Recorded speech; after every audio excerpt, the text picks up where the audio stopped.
Hello everyone. This video is intended towards all the parents who are watching this and also all the kids who are going to school, not kids, children who are going to school.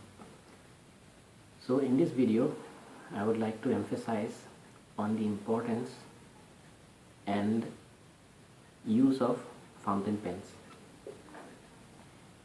So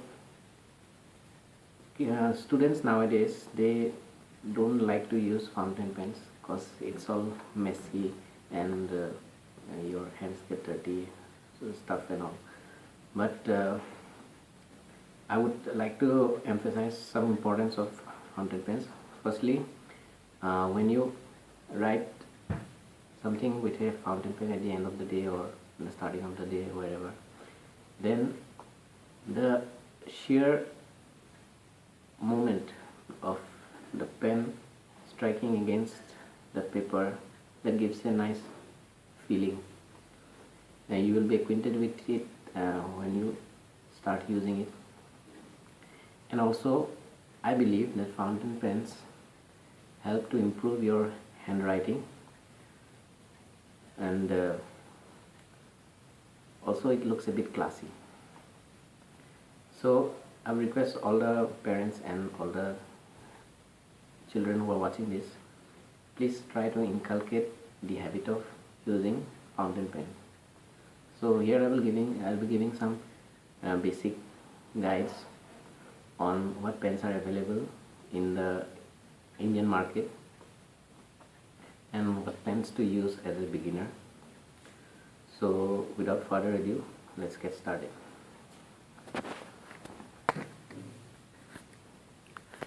So here I have some pens in front of me. Here is a Waterman Hemisphere. Then these three are basically Parker pens, all of different price range. So the basic first step in buying a fountain pen is to know what type of pen you want.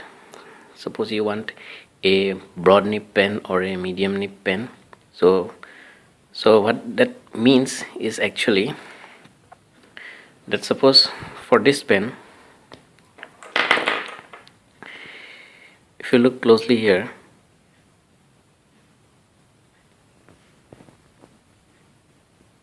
you can see one small M written here. This is a Waterman Hemisphere pen. So what that basically means is that this is a medium nib pen. So if I write something with this, then it will be of this type.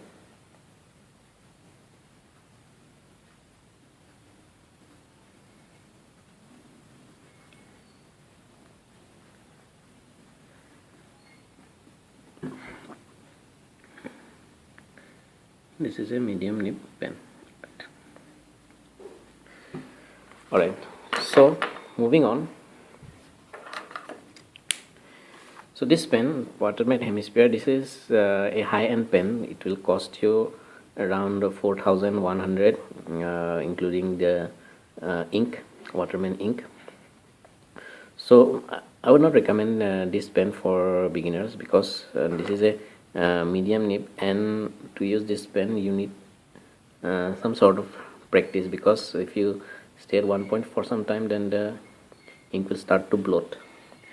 Okay, so moving on, here I have a few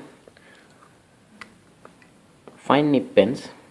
This is Parker. This is of the low price range, but this pen is not available in the market anymore. You will get other variants of this.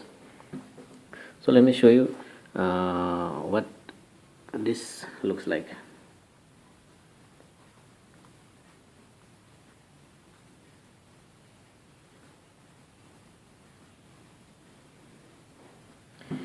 There we go. So this is a fine nib pen. So the first step in going to buy a pen is to see whether the pen is a medium nib or a fine nib.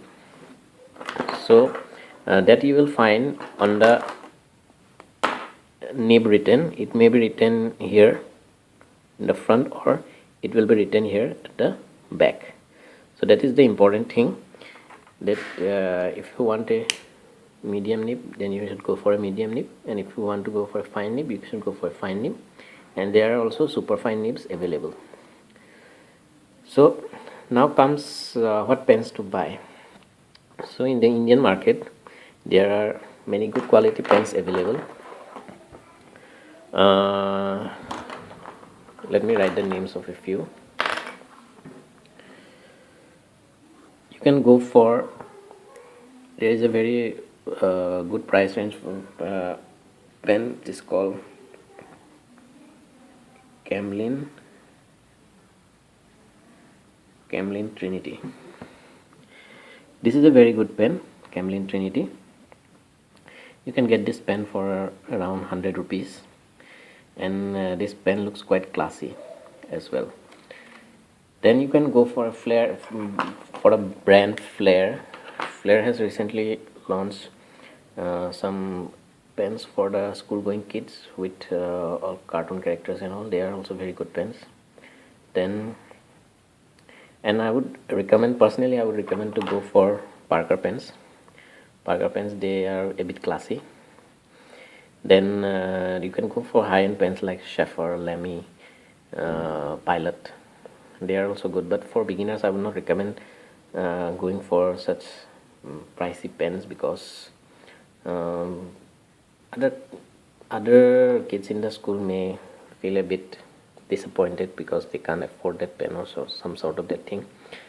But it will be better if you go for Parker as your first choice. And one more important thing is that if you go for Waterman or Shepherd or Lamy, then as your first pen, don't go for the medium nib, go for a fine nib, because these pens write superb from the very first day. But with these Parker pens, you can go for the medium nib from the first buy, because the fine nibs they take a bit of time to get adjusted to your writing habits. So I think that's all, and if you want to know something more, please give a comment.